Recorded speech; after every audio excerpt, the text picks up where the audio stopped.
Hi, welcome to What the Flick, everybody. I'm Matt, and I'm here with Kim and John, and we are going through Game of Thrones Season 4 premiere. Yep. We've just watched the first episode, and it's kind of a doozy. We've got a lot of story stuff. Some interesting things happen. We see a lot of characters. We get updates on, well, let's go through the list. We get an update on Tyrion. We get an update on Jaime, who gets a new hand. We get, who else do we see? We saw Sansa. Sansa. We see Cersei. Olenna and Marjorie. Olenna and Marjorie. Yep. We also get a bit of Joffrey. He doesn't really, he's not a big part of it. Yeah, we don't see a lot of Joffrey, but you know, this episode kind of sets up some of the stuff that we're going to see later in the season. We do get a couple of new characters. Yeah. The Tyrells, right? Oberyn Tyrell? Martells, right. The Oberyn Martells, Martell, and his... Ilaria Sen is his paramour, basically. Right. Hooking up with him. We find out that Oberyn's got a pretty hefty grudge against the Lannisters. Yeah. That's going to come up later, probably. You know, this is a show where everything that we see, there's no kind of offhand line. Everything's always significant. Yeah, everything is significant. Yeah. What did you guys think of this episode? Well, I mean, so you just were talking about Oberyn there. So you see a little bit about him early in this episode. He talks about what happened after Rhaegar goes off to be with Ned's sister, actually. Lyanna. Exactly. And so this is the sort of thing that it's a big difference between the book and the show. Like in the book, you've already heard this story so many times at this part. But I think that they did a very good job of catching us up. And you get... Like, I got a better feel for him as a character in the couple of scenes he was in than in all the time that he is in the books. Yeah, so, you know, one of the things the show can do, and this is the power of the actors too, and just the power of the visual medium, is you do get, the characters can be painted quicker, I think, sometimes than George R.R. Martin is used to writing for them. You know, I mean, I say this about the guy who is writing, you know, hundreds of pages, if not thousands of pages at this point. You know, any chance to start on a character, like, why say something in one paragraph when you can use 20? Don't get me wrong, love the books, but this is something that we do get some quick sketches. You know, there are some other things that we saw last season that, you know, the reveal of Sir Barristan Selmy over at Daenerys, that's something that is a long time coming in the book, that he's kind of this old man and Martin doesn't reveal who it is. So there are some different... you can't really do in a TV show, unfortunately. Exactly. I like this one a lot. You know, there's a couple things we don't see. We don't get much of an update on Stannis at all. You know, kind of hear, nothing about Bran. But, you know, we're going to get to all that. Yeah, I mean, so everybody obviously has been waiting like months and months and months to see this, but we do have to bear in mind that, like with all the other seasons, these early episodes have a lot of setting up to do for the big arcs that are going to take place over the course of the season. And I think they did what they could to do that while also, like, introducing Oberyn, a very interesting character. I mean, nobody's not excited to see what happens with him. I mean, setting up what's going to happen with Daenerys. You didn't really see much evolution there. No, but this particular episode does a good job of solidifying Daenerys' steel. Like, she's tough, and you know, when presented with the corpses of the slaves and how they say, oh, there's going to be, you know, dozens more. 163. Right, 163. She says, don't take them down ahead of time. I want to see every one. Yeah. That, you know, reinforces, oh, right, this is a tough character. She's not flinching away from her responsibilities. She's absolutely going to go and do what she sets out to do, and she's going to pay the price. Yeah. She goes in that with her eyes open, and that's one of those things that's really admirable about her character. Yeah. Is her strategy just now to free the slaves? I believe that's where we are from last season. Yes. Right? Yeah, she wants the practice sort of governing and taking over a city. Like, she needs that before she goes to Westeros. But I think that she's sort of, I guess it's somewhat she identifies with the whole slavery thing because she was sold. Right. But I think that she's sort of taken it as her issue, like politicians do. Is slavery is not something that really comes up in Westeros, so it really doesn't sit right with her. And the way she... You know, the family she was born into. I mean, that's why Mormont was banished over there. Yeah. Was because he had been selling slaves, and we had found that out in earlier seasons. This is a personal thing for her. Now, I'm not going to spoil anything, but she's got a lot to learn about that. That she can't just march into any city and take it over. Daenerys is work learning it back to down. rule, and the difference between her and her brother Viserys is that Daenerys is coming in. Daenerys wants to earn, and I think this is not a spoiler. This is stuff that we've seen in last season. She wants to earn what she's planning on taking. Right? Sure. She's going to go back to Westeros and take that throne, but she wants to earn it. She wants to be able to come in and say, I deserve to rule and I know what I'm doing. And this is her heading in that direction. Yeah. She's taking the idea as opposed to Joffrey, who Joffrey's like, oh, I'm the king. I can do whatever the hell I want. Yeah, I'm the one who won the war. He's born Right. with a Valyrian spoon in his mouth. Right, Yeah. exactly. I think we're going to see some interesting things. We're already seeing it, but this is a season where, we're already seeing the change in Jaime's character, right? We saw a lot of that as he was in the wilderness with Brienne, but even in this first episode, you see that Jaime is kind of taking his life a little bit more seriously than I think he previously had. Yeah. Well, and it's interesting, too, because we had his evolution over the course of the past season where he was sort of making these decisions and changing mentally. But it's possible that, just in this episode, we saw his sister and his father sort of rejecting him or attempting to control him. It's possible he might have gone back a bit on it if he wasn't being pushed out by the sort of pillars of his family that he used to be able to rely on. Right. I think that you're absolutely right. It's the idea you can't go home again, right? Yeah. He's come back and he's changed so much that those old roles, nobody wants to see him in that because he's changed and just by changing, he's kind of let them down. Yeah.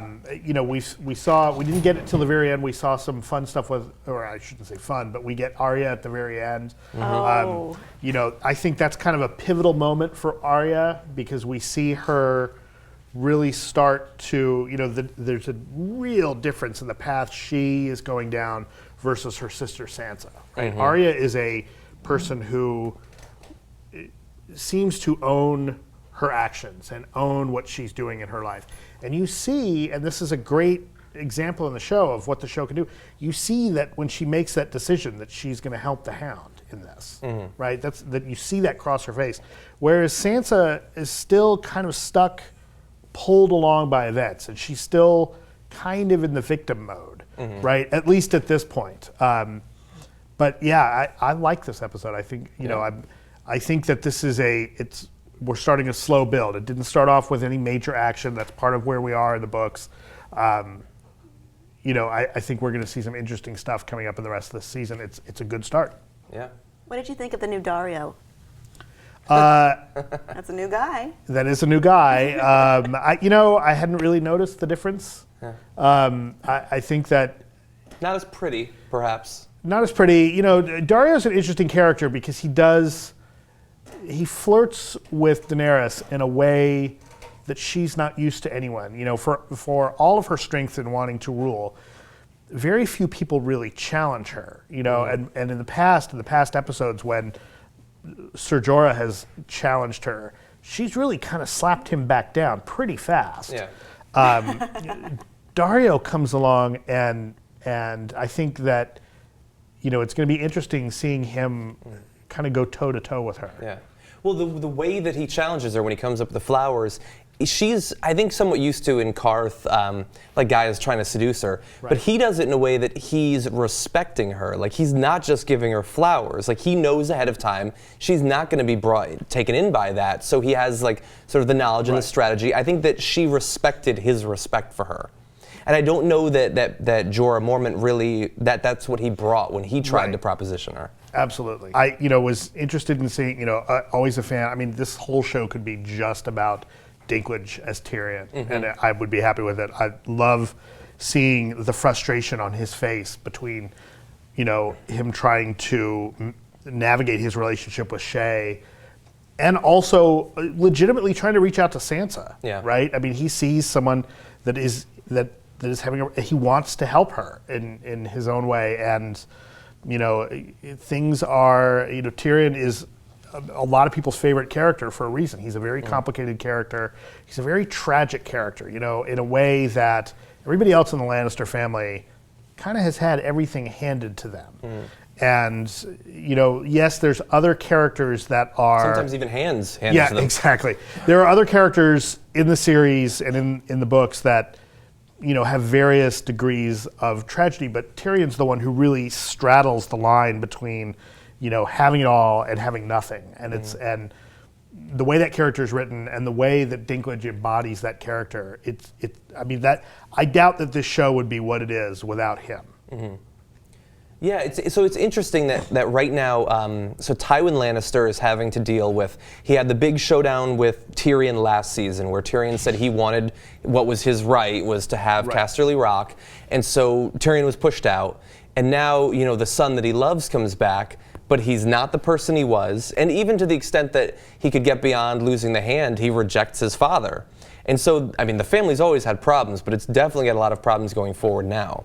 Yeah, absolutely. There's going to be some interesting stuff. Any big predictions for the next episode? When is that wedding going to happen? I think that it looks like, based from the on what we preview, saw, it looks like this one. That's what I'm excited to watch. Yeah, I'm not going to make too many bold predictions because, these seasons do have a habit of taking 3 or 4 episodes to really establish where all the characters will be. As you pointed out, we haven't even caught up with everybody. So it might be a few more episodes before something momentous happens. People's expectations are high from the Red Wedding, but we can't expect them to immediately go into that. I think that the final scene with Arya was ramped up pretty fast by itself. Yeah, absolutely. I think this is a fantastic start to the season, and I think, it sets the bar high. It's going to be interesting. I think that this season we're going to continue to see the story move along. Now, as Martin has said, he's worried about the show catching up. I don't know that they can maintain that pace, but we'll see. I will say that in the past, they've sort of, each season has diverged from the books a little bit more, and if you had told me before the show started they were going to do that, I would say no. He's a great writer. Don't mess with his stuff. But I think that they've shown that they can improve on the source material. I think Oberyn already more interesting than he was in the books. Shae, Robb Stark's wife, Talisa, much more interesting characters in the books. If they're worried about catching up with the material, I trust them now to pad it and to go in new directions. I'm fine with them doing that. And for the people who haven't read the books, they won't even know the difference. Right. Now, as someone who's not read the book, Kim, how are you liking how the story's going? I'm really curious about Oberyn because I liked what he said. Lannisters aren't the only ones who pay their debts. And I want to get, we were talking before, I really want to know more about Robert's Rebellion, and that's where I wish they would take the show if they were to put in filler episodes because I'm so curious and I know there's so little material out there on it. Yeah, I think this is going to be exciting. I'm really happy with this one. Any final thoughts before we wrap up? I just to go back to what you said about Arya. So we saw in the last episode of last season when she dropped the coin and killed the guy. But you could say that was her reacting to the terrible things she'd heard about her family. Right. For her to go in and premeditated kill this guy, I think that it shows a more durable and lingering change in her character. Yeah. And I think that second to Tyrion and perhaps Daenerys, people love her for a reason. It is a very interesting character. It's not something we've seen in fantasy before. I think it's incredibly unique, and I think this is going to be a great season for Arya. I love her darkness. Yeah. I love how I shouldn't love it, but I love watching her slip into it and fulfill her prophecy, I guess, from Melisandre. Yeah, I would say that where Tyrion is a fascinating character, I'm not sure I could easily say that Tyrion is consistently strong. Mm-hmm. He tries to be, but he does, and he knowingly makes mistakes in the books. He knowingly has moments of weakness. Arya gets confronted with things that she doesn't expect, and she finds a strength that I think she doesn't know that she had in a way that, at least up until where we are, we haven't seen from, say, her sister Sansa. Right? So it's going to be an interesting season. It is. All right. Well, thank you very much for joining us. Join us again next week, episode 2. It's going to be explosive. Yep, and Jank will be back for next week as well.